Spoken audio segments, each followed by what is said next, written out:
Hi, this is Carol Pope. Hi, I'm Kevin Staples. And you're listening to Rainbow Country with Mark Terra.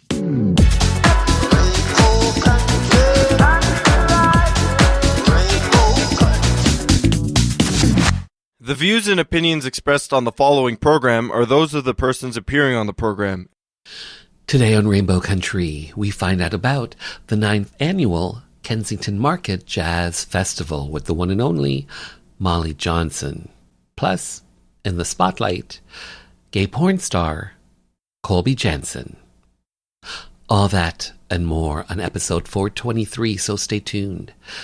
The Gay Talk Radio right here on Rainbow Country. Hi, this is Emily Saliers from Indigo Girls. Hey everyone, this is Chris Harder, porn star, burlesque performer, and the creator of Porn to Be a Star. You're listening to Rainbow Country with Mark Tara.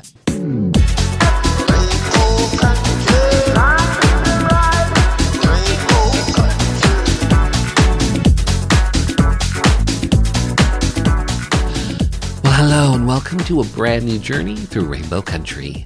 As I like to call it, a little gay radio show working to give voice to the LGBT community and beyond. And as always, I am your tour guide through Rainbow Country. I'm producer and host, Mark Tara. By the way, Rainbow Country originates from CIUT-FM in Toronto and now proudly in syndication across Canada from coast to coast to coast. The Yukon, British Columbia, Saskatchewan, Manitoba, the east coast of Canada in Newfoundland, Ontario, even down to Buffalo, New York, and online. Well, thanks to you tuning in, streaming, downloading, but ultimately listening.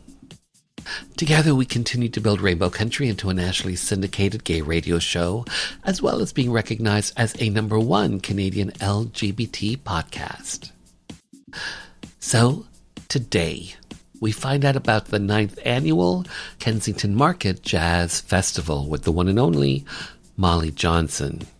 And in the spotlight, gay porn star Colby Jansen joins me to talk about the ever-evolving gay porn industry and so much more. Plus in hour 2, music from LGBT artists, independent artists, voices that we've come to know and love in classic disco, classic 80s, classic house. And on this episode, I'm featuring some classic rock, some queer electronic, and more. All that lies ahead as we start Journey 423 through Rainbow Country. And our first stop, she is a multi-award-winning jazz artist.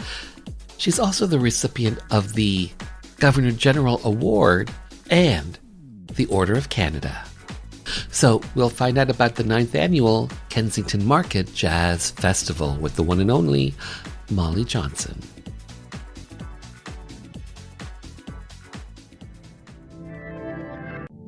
Molly Johnson, hello, how are you? Well, I'm okay. How are you? I am well.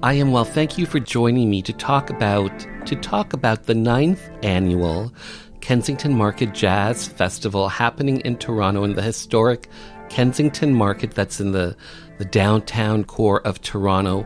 Friday, September 27th to Sunday, September 29th. What can audiences expect from the 9th annual Kensington Market Jazz Festival, Molly Johnson? What can audiences expect this year? Well, Mark Tara, let me just say what you can expect is a fantastic vibe, some excellent music, and let's face it, Kensington Market is the hippest neighborhood in Canada. So you just get that vibe. You just get to be a part of something really fun and good. Okay, so I would suggest that people go to kensingtonjazz.com because that's where you'll find the venues, who's performing, because it's cash only at the door. How long would you suggest that if someone wants to go to a specific venue to see a specific artist, how much in advance would you suggest that they show up to a particular venue on a specific day and time? Well, we purposely keep our ticket price low with the hopes that audience will see a few shows, a couple of shows, maybe 3 shows. So we purposely do that to keep it nice and low.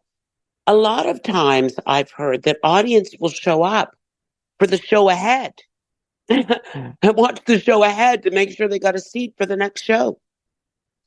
Um, if you can't get into one venue, there's something down the road.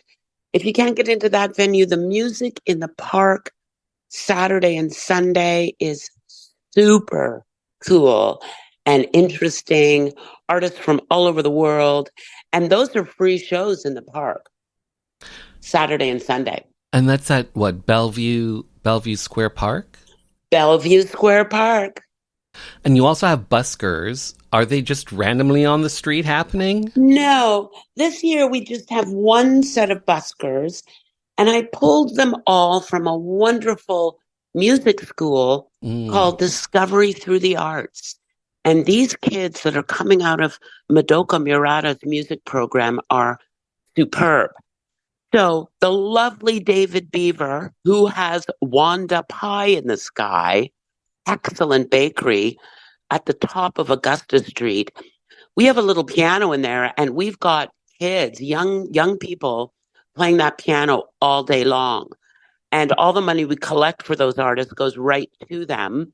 So you get some great young talent and some pie. And who doesn't love a good, freshly baked piece of pie? I'm telling you, his lemon meringue is to die for. So this is the 9th annual festival. This started in 2016. What sparked the idea? What inspired you to want to create this particular jazz festival? Well, a million years ago, before you were born, Mark Tara, I did a little bit of business called the Kumbaya Festival. Yes, in the 90s. We did it for 4 years. We've raised millions of dollars for people in Canada living with HIV/AIDS. So there's a model right there where I looked and thought, geez, Molly, you've been in this business a long time. You know a lot of musicians. Maybe you should gather them together to do something good. So that was Kumbaya. Similarly with Kensington Jazz many years later, sort of thinking, geez, Molly, you've got the eyeball of a lot of people who love live music just through my own work. How can I change and move that spotlight to my community?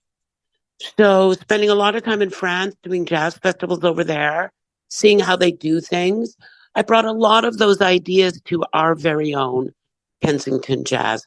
And I just, I'm an underemployed musician, as many of us are. So it's a good way for me to stay busy and kind of out of trouble. But let's face it, Mark Tara, I'm always getting into trouble because that's just how I roll.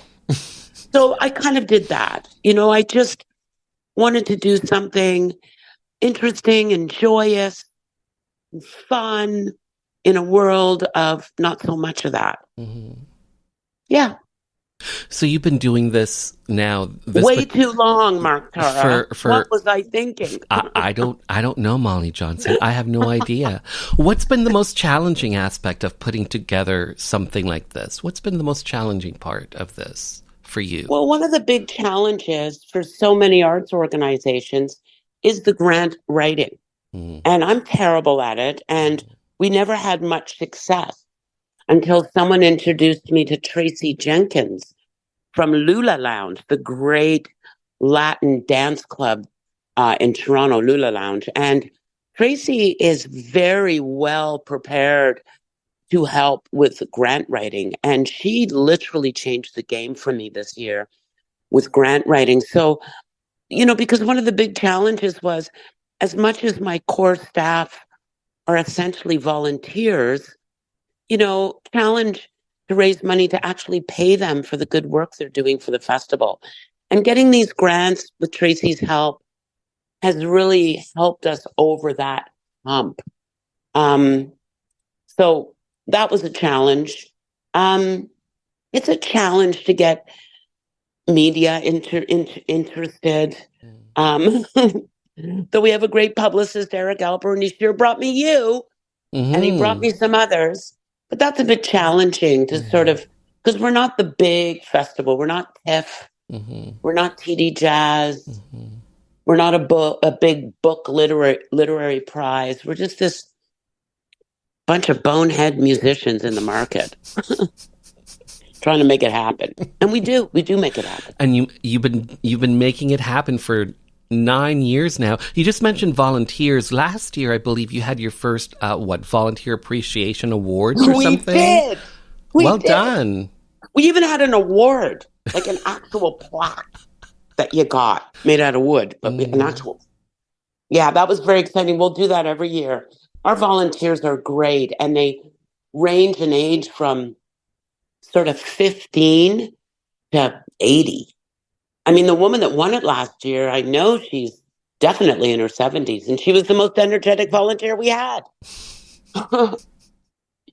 And for yourself, what's been the most rewarding part about doing this particular jazz festival? I just love getting to that Sunday night when everything's wrapping up and just wandering through the festival, seeing happy people dancing in the streets, loving the music. These are the things that give me great joy. The other piece is when the acoustic pianos from Yamaha roll into Kensington Market on the Friday morning. And I always get a little bit teary at that moment because, these are very expensive instruments, and Yamaha has been with us since the very beginning and understand the importance of acoustic instruments. And their support's been invaluable. But that Friday morning when those very expensive instruments roll into the market, it's really gratifying. So here's my last question for you. And it's simply this. What do you hope audiences come away from after they've been part of, essentially, the 9th annual Kensington Market Jazz Festival? What do you hope your audiences come away with? Well, Mark Tara, I have to say this about that. You ask the average person if they like jazz, and they'll say no. Right? Meanwhile, they're listening to it all the time because it's background music to your life. You go into a store, it's everywhere. Jazz is very broad, and that's what's so great about the genre. It's so broad. My view of jazz is people who actually know how to play their instruments, not a laptop. Though laptops come in handy, but you know what I mean? Like actual players. And that gives me great joy to see that happening and for people's minds to be changed. Oh, maybe I do like jazz. Oh, is this jazz? Oh, I kind of like this. That's what I'm hoping people take away. Take a chance, come and hear stuff, and be surprised at how much you love it. And I know that Billy Newton-Davis and Audie Braun, both two artists that will be part of this year's festival. They're also two artists that I play quite often on my show. So well done, well Mark, done to them. Wait till you hear Billy Newton-Davis's new record that I produced for him with the help of some extremely competent musicians, brilliant musicians. Is this something new? Oh, yes. Okay. This is very exciting. Part of what I love to do at Kensington Jazz is when we can, we grab an artist that really should have a new record. Like they really, come on now. You need to make a record. And Billy was that artist this year. Okay. My co-founder, Geneviève Marentet, she took a step back this year so she could make a record. And it's gorgeous. So, we are just putting great music into the world. But Billy, get ready for Billy's record. Mark, you're going to love it. Oh, I look forward to it. I love his version of Grandma's Hands on his last record. Oh, my God. He'll be doing that at the festival for sure. He's playing Sunday night at 7 o'clock. And he will be debuting a lot of that new music. In fact, all of it. Well done. Well done. It's really exciting. Molly Johnson. Well deserved.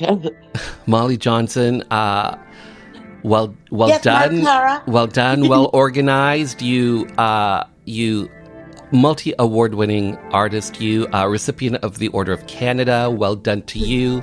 Thanks for your you, Tara. time. Thanks for being Oh, on the Mark, show. thank you for having me. It's so wonderful to get this kind of support. The 9th annual Kensington Market Jazz Festival runs Friday, September 27th to Sunday, September 29th. Admission to the various venues run between $20 and $25, so show up well in advance. Cash only at the door. Again, Kensington Market Jazz Festival runs September 27th to September 29th. For even more information, simply visit kensingtonjazz.com. When I return, multi-award-winning gay porn star Colby Jansen.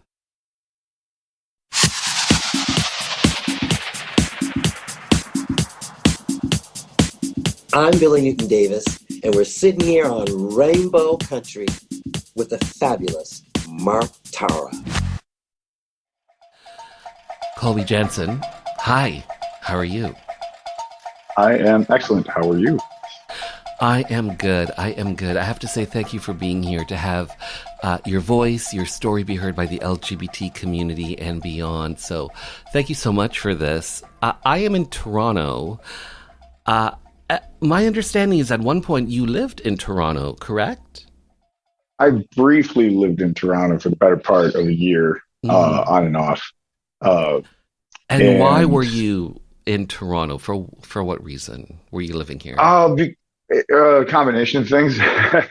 I was in Toronto.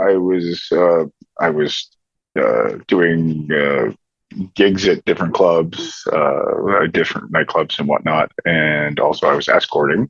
And on top of that, I was starting my film career, but really I was just sort of, I'm originally from Buffalo, New York, and that is not the best place to be queer. So, so you were up here. Yeah, so I really enjoyed my time up in Toronto, Church Street area, all that, and you're also and you're in what, Las Vegas now? I'm in Vegas now. Yes. So how, in a nutshell, how was your time in Toronto? My time in Toronto was awesome. It was like, because everybody there is like pretty open-minded and pretty laissez-faire about, what you're doing. Like, hey, whatever, you want to have green hair, go ahead, you have green hair. You want to be gay, go ahead, be gay. You dress a certain way, do that. Like, nobody seems to really get too worked up, I guess. Outside of Toronto, it's not exactly the same. But it was a very freeing, eye-opening, and basically helped, me and I was a late bloomer in the gay world. So it was great. It was great to grow and learn about myself there. So you are a multi-award winning adult entertainer. Girl, you a porn star, okay? You're a former professional rugby player.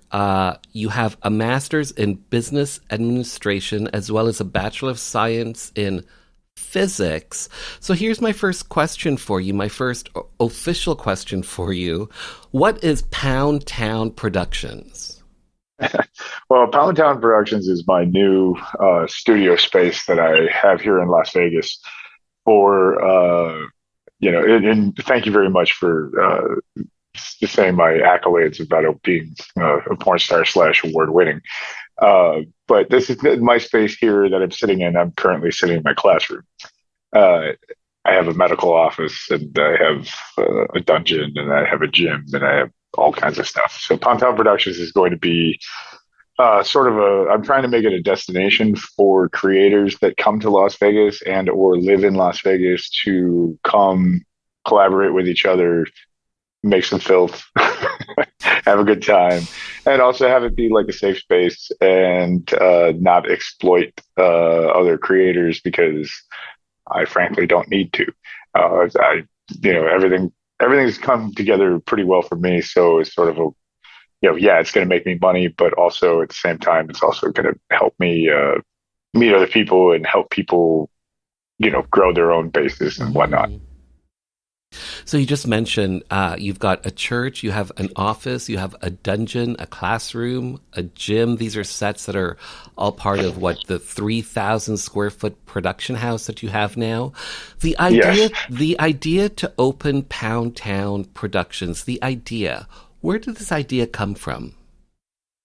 Well, I've always wanted to have my own production company or studio because, when you're, and also it's, I'm getting the dad, the teacher, the coach, those roles, but also not as much because I'm getting a little long in the tooth.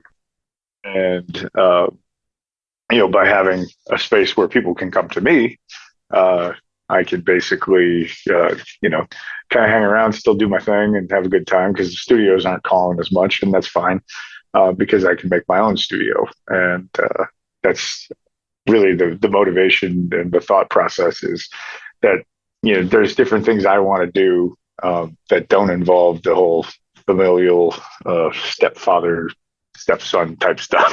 I'm so sick of that. Just I wanted to be able to do some zany things and also just make some hot porn. Mm-hmm. You started doing porn at the age of 30? I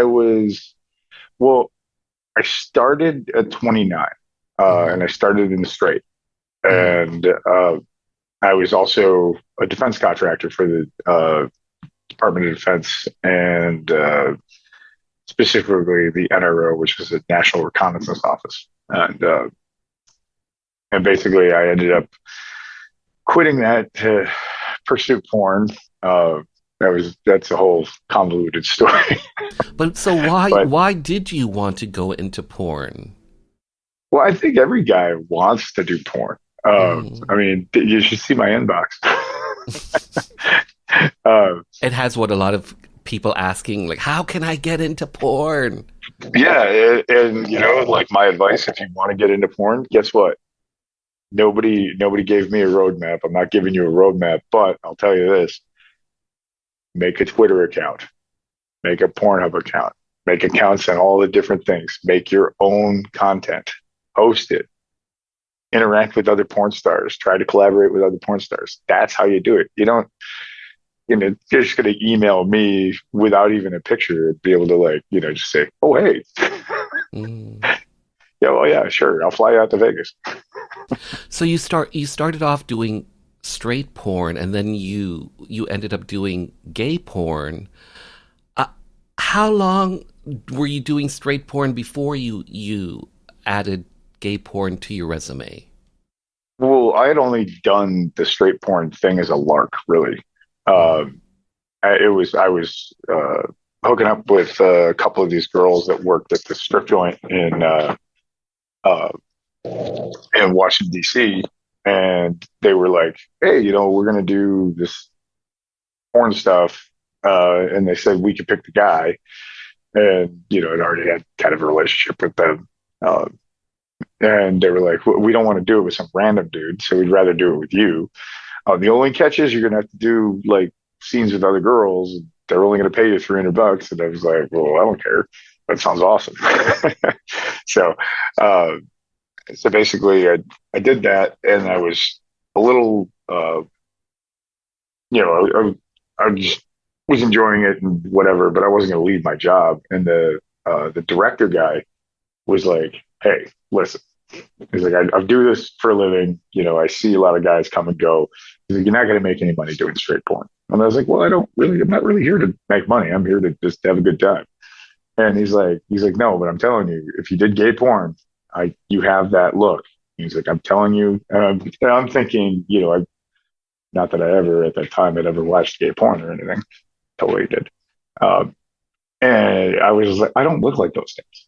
I don't, and he was just like, no, he's like, you have more of a natural, athletic, normal guy body, like that's like attainable and hot and desirable. And I was like, well, thank you, but I don't think I'm quite ready to make the jump to do gay porn, considering at the time I hadn't even hooked up with a guy yet, even though I had thought about it a lot.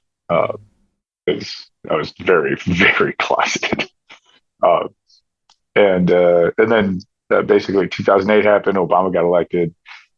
My company didn't win a contract, so I was out of a job. They weren't hiring anybody anymore for defense contracting at the time because we were pulling out of Iraq and doing all that stuff. And and so basically I was like, the funds were getting a little low, and I was like, emailed the guy. I was like, yo, that offer still stand? Next thing I know, I'm an exclusive model for men.com, and I'm only working like 5 days a month, and I'm making more money than I've ever made my entire life. Wow. It was a pretty meteoric rise. That's quite the testimonial. So okay, so I'm going to go here, and I hope you'll go here with me. So sexually, you've been with women, you've been with men, you've been with trans individuals. So for yourself, for you, how do you see your sexuality? That's a good question. I understand the need for an LGBTQIA and whatever, and flags and all that. But also at the same time, I don't feel like the straights deserve to know what I do. The videos speak for itself, but at the same time, I don't go out and tell people, what I do in my bedroom, because I don't feel like they deserve to know it. I guess I'm bisexual or pansexual or something like that. I don't really fully understand the difference. And frankly, I don't care to know it because if I vibe with you, I vibe with you. We're good. I always say that the depths of sexual depravity that I've been able to explore are,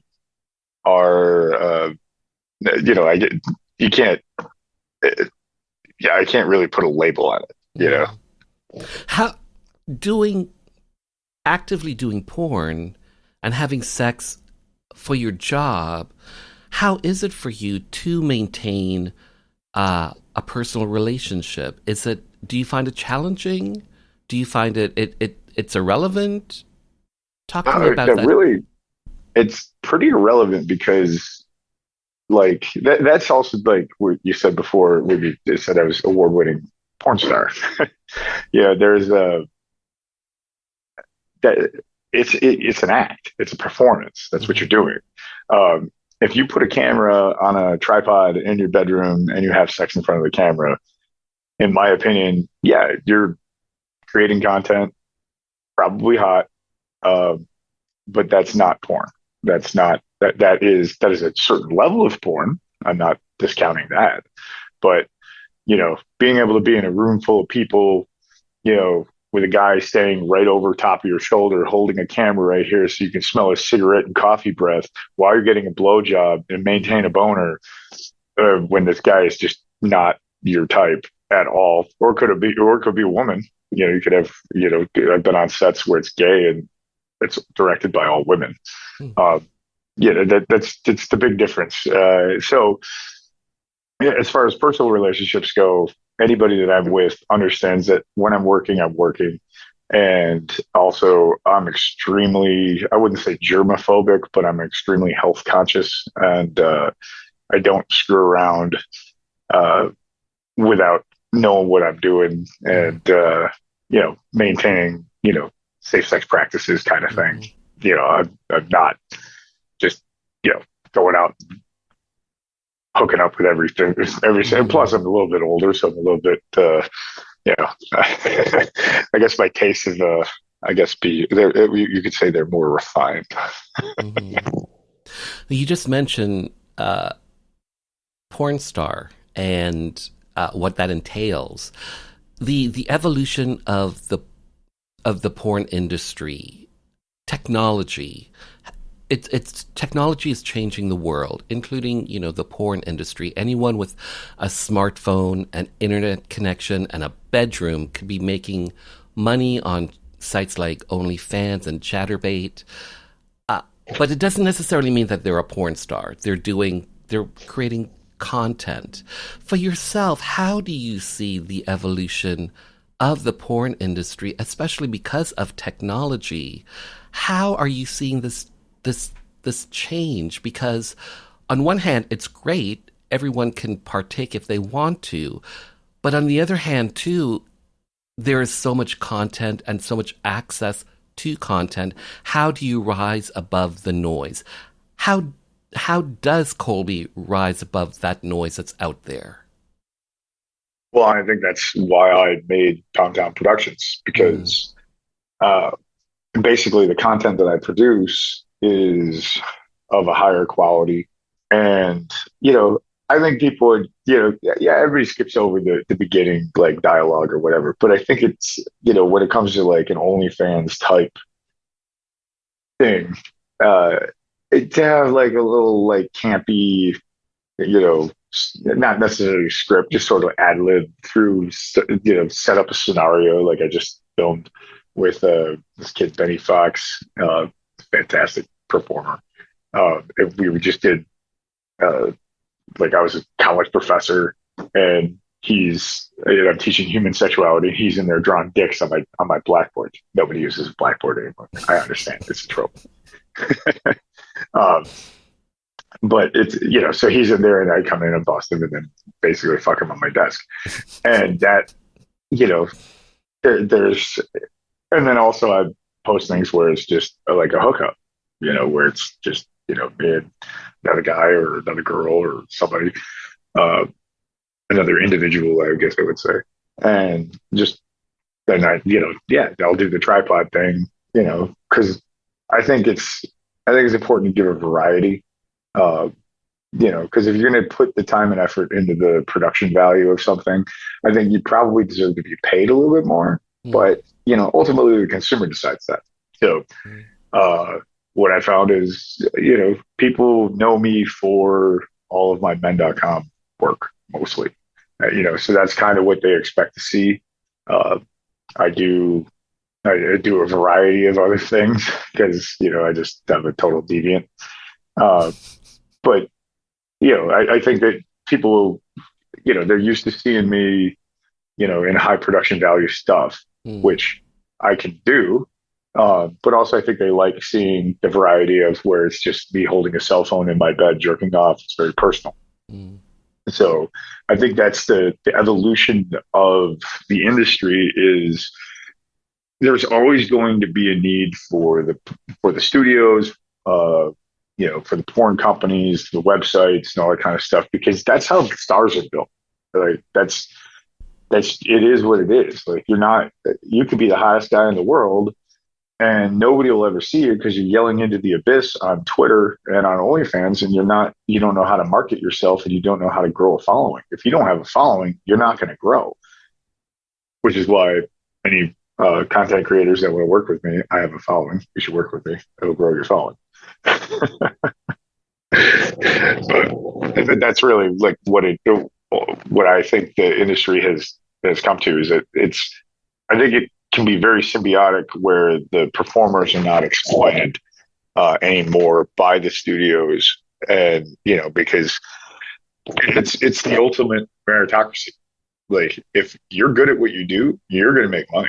If you're not, go back and do your Joe job. It's like and there's nothing wrong with that. You can still make content. Somebody will watch it, I'm sure. But this is a very sink or swim industry. And on that note, we'll return after this Rainbow Country update.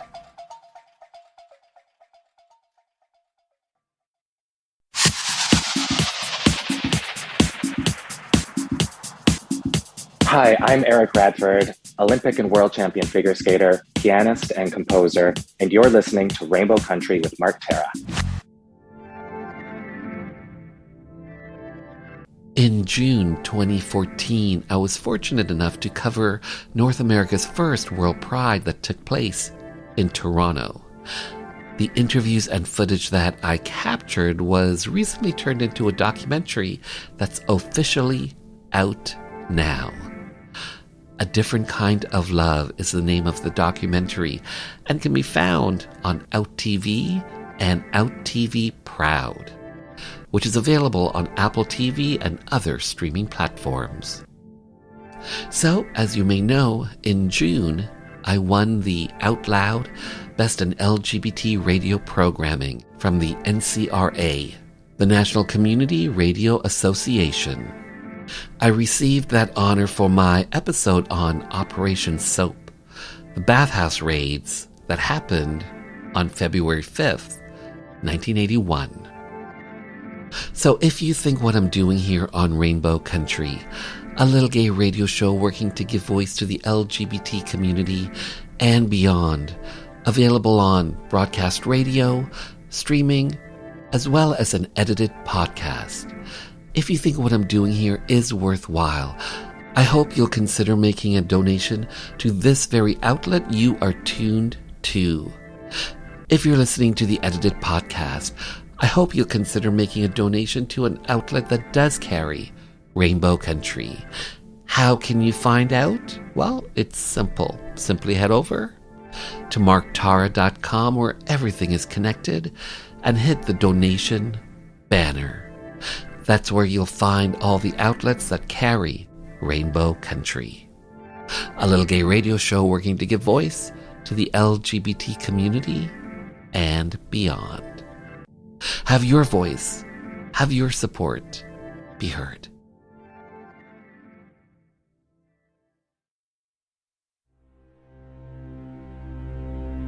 Hi, my name is Joanne Vanicola, and I'm an actor and a writer, and I was first on Rainbow Country with Mark Tara on discussing the massacre at Pulse Club in Orlando.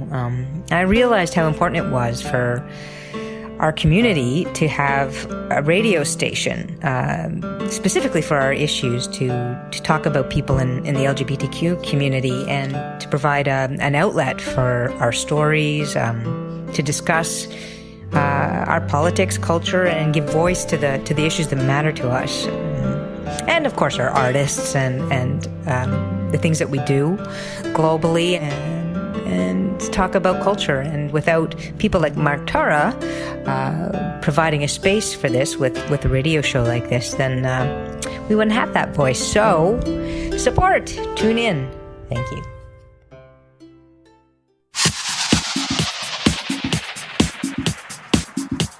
Hi, I'm Paul Poirier, Canadian champion in ice dance and 3-time Olympian, and you're listening to Rainbow Country with Mark Tara.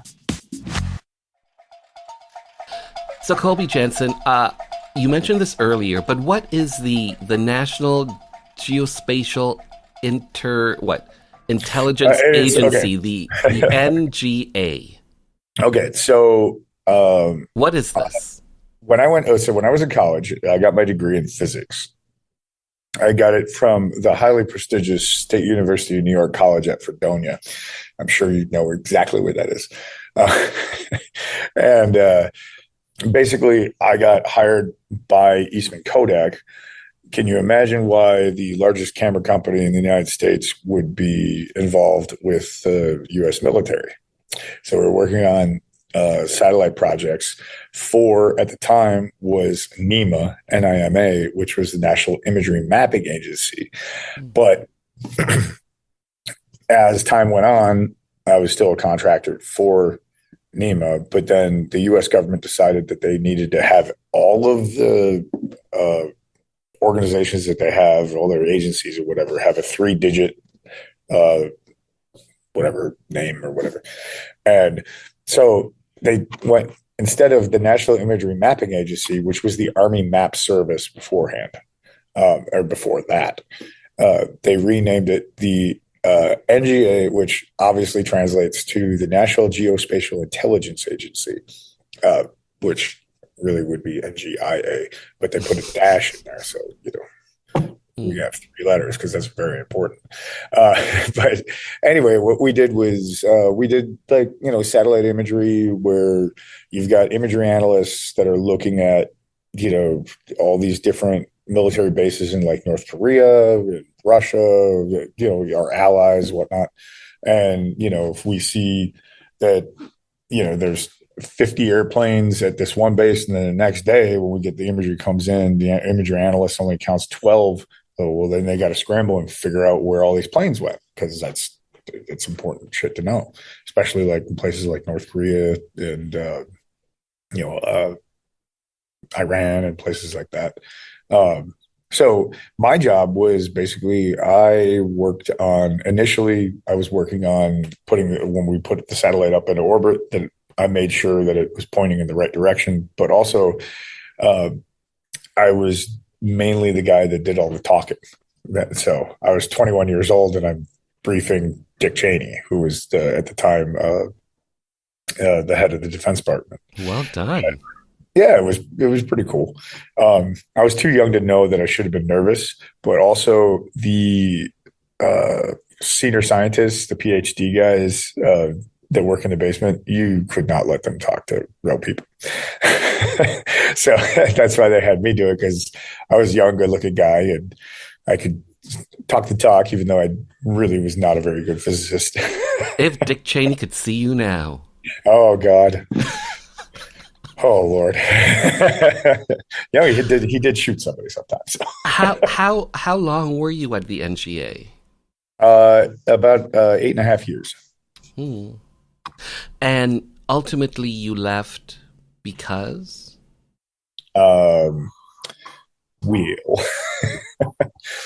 See, one thing about when you work for the U.S. military on top secret stuff, you have to have a top secret clearance. Mm-hmm.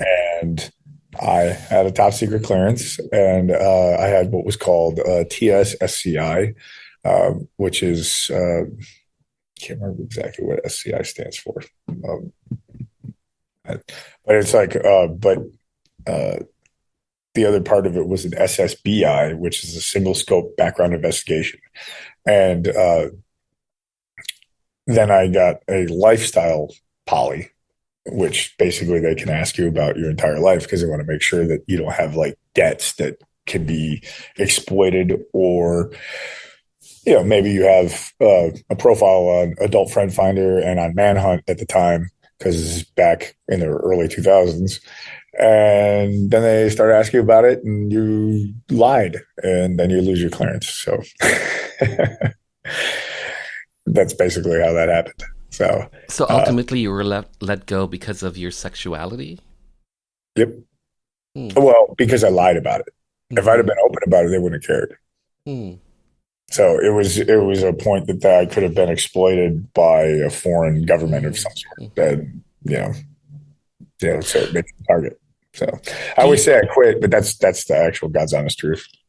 Do you think that your education, your degrees, do you think that they have helped you in your porn career, in your adult entertainment career?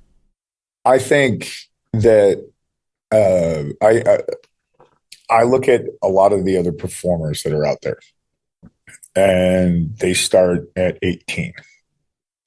I started at 29. I had a full career.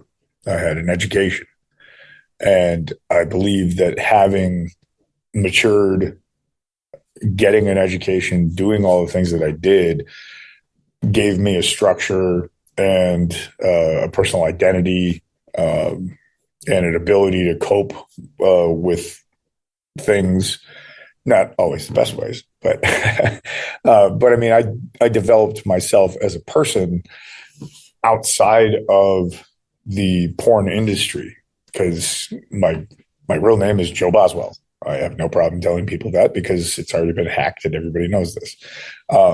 And Joe and Colby are very similar people, but if I became Colby at 18, I don't think I would have been nearly as successful without having gone and gotten a degree. And the thing is about getting a degree is you don't really use your degree necessarily when you're working. What you prove is that you can work as part of a team. You can be good at problem solving. You can dedicate yourself to a task and see it through. Those are all very important things that I think a lot of other porn performers don't actually They haven't developed that because they don't. I'm not saying everybody has to go to college, but learning a trade and or getting a degree or whatever ultimately helps everybody in the long run. And you should always have that, because no matter what, at worst, I could go get a regular Joe job. I could go be a substitute teacher. No matter what, nobody can take my MBA away from me. I have it. I have my bachelor's. So like those are important things, I think, because there's two kinds of people that do porn. There are people that do it out of necessity, and there are people that do it out of opportunity.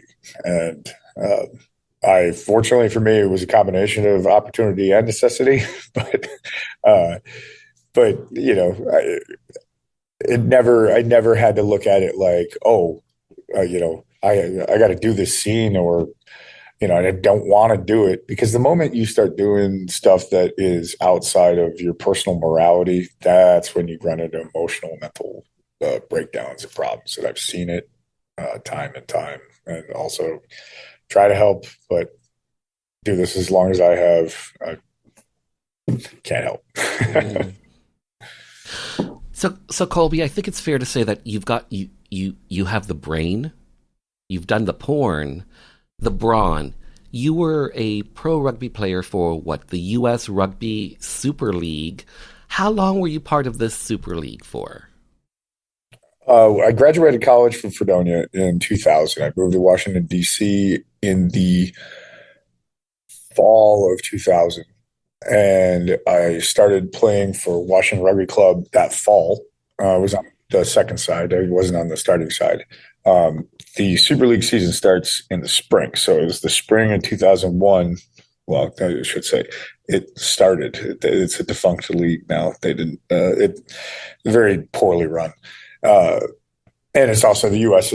Much like Canada, it's such a big landscape that it's difficult to have like smaller, amateur, semi-pro leagues and have them survive, because the logistics of getting, a team of 15 men and I forget how many backups, like 7 backups or something like that. Mm-hmm. So you got 20, 25 guys plus coaches and stuff like that got to travel all over. But so anyway, I started with that, and I played until 2008 when I moved to LA to chase the porn idea. Mm-hmm. And then I during that time in the fall, that was not the Super League season, so I took time a couple times to go over to Scotland, and I played for a team called Tillicoutree, and then I played for Stirling County and another team called Bottomure, and it was awesome. I made very little money. I learned how to drink the worst scotch in the world, which now makes me appreciate the finest scotch that I can drink. But it was awesome. I got to travel. I got to meet all kinds of people from all walks of life, and I mean that's really the best thing about rugby in general is no matter where you go, you can find the rugby club, and they'll just take you in and be like, oh hey, Were you also outed? Yeah. Yep. Was it the Super League? No, it was after that. So I moved to LA in 2008, and then in 2009 I moved home to Buffalo. I was on my men.com contract, and I really didn't talk about it with anybody. I didn't want anybody to really know, but eventually, obviously, I knew it was going to come out, and I went to Ireland on a trip with the guys for like a 10-day rugby tour, and everybody was being weird, and I didn't really understand it. And my friend Glenn was from St. Catharines. St. Catharines, Canada. And he just came up to me. He was like, hey, listen, this is what everybody's saying. It's like, what's up? And I was like, well, that's what I do. That's who I am. And he was like, cool. Why didn't you tell me? I was like, well, it's not really something I really wanted to discuss. And he's like, well, you're my teammate, you're my brother, you're my friend, and I'm Canadian. I don't give a shit.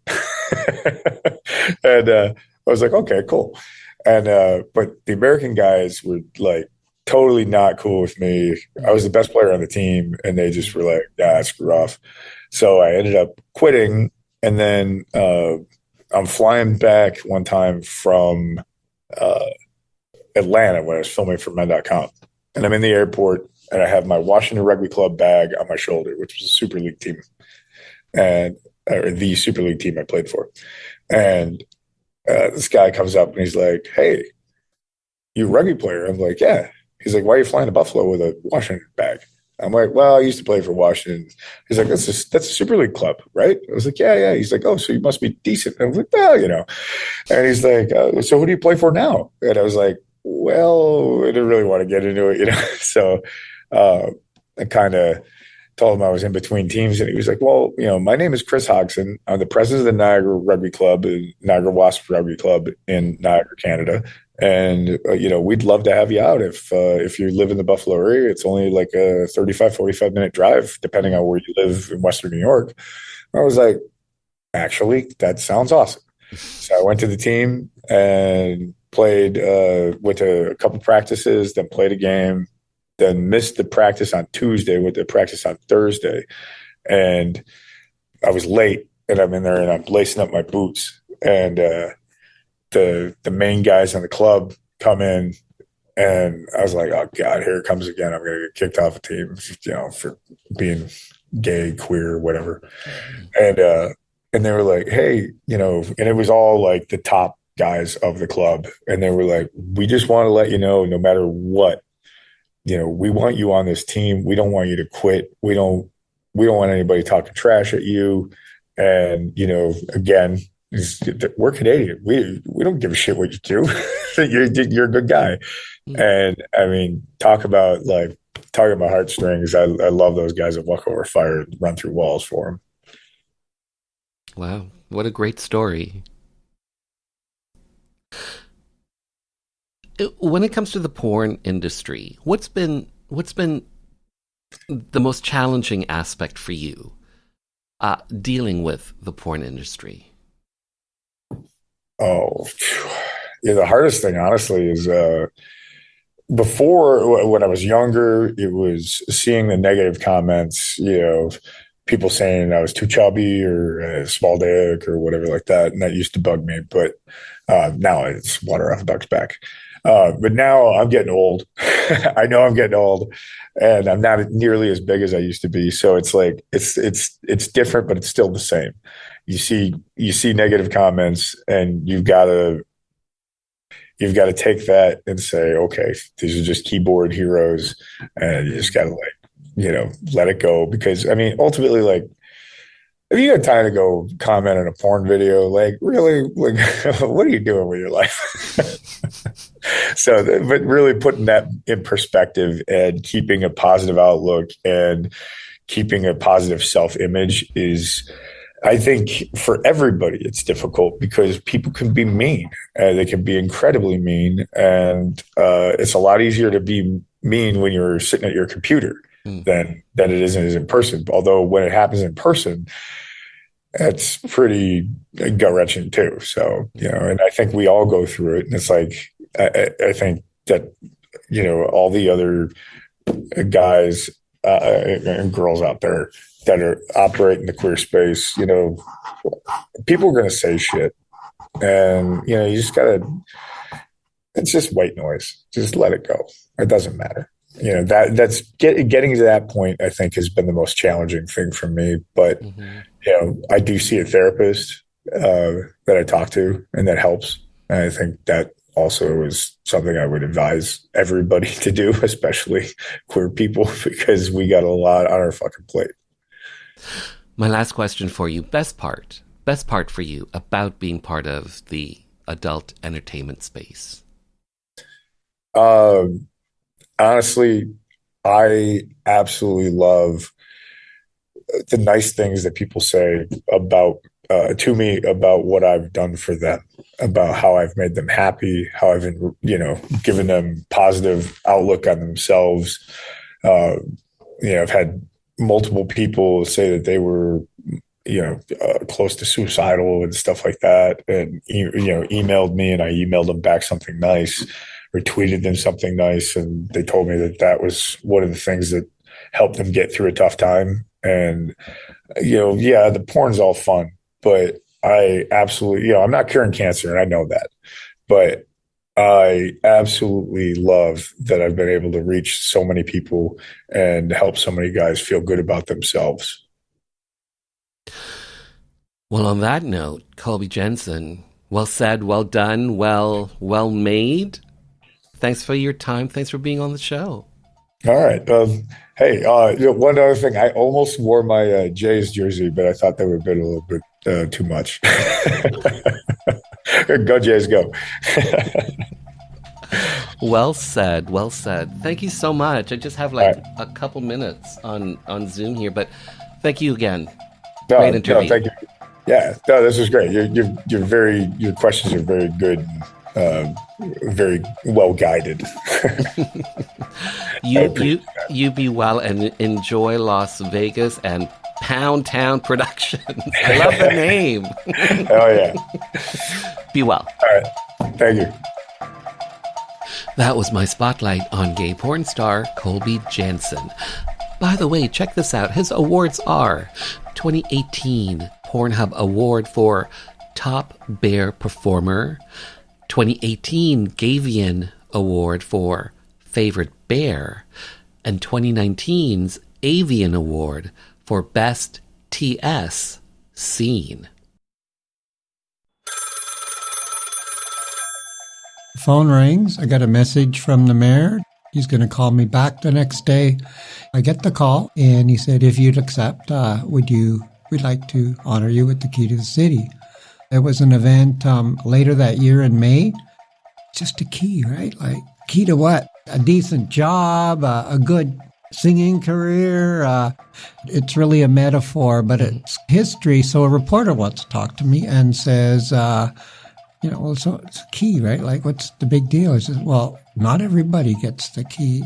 So I looked it up, and I guess it is kind of a big deal.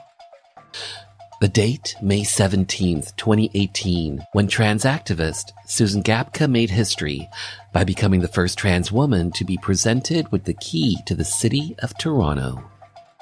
By the way, past recipients include Rush and the Raptors. And just like that, this little gay journey through Rainbow Country has come to an end. For the full 2-hour episode, simply head over to marktara.com, where everything is connected, and hit the archives banner. To keep up to date with the show, check out my socials at Mark Tara. The podcast is available on all major platforms. And finally, I want to take this time to thank you for taking your time to be with me. Remember, we are living in days of making dreams come true, so believe in yourself, and the world will believe in you.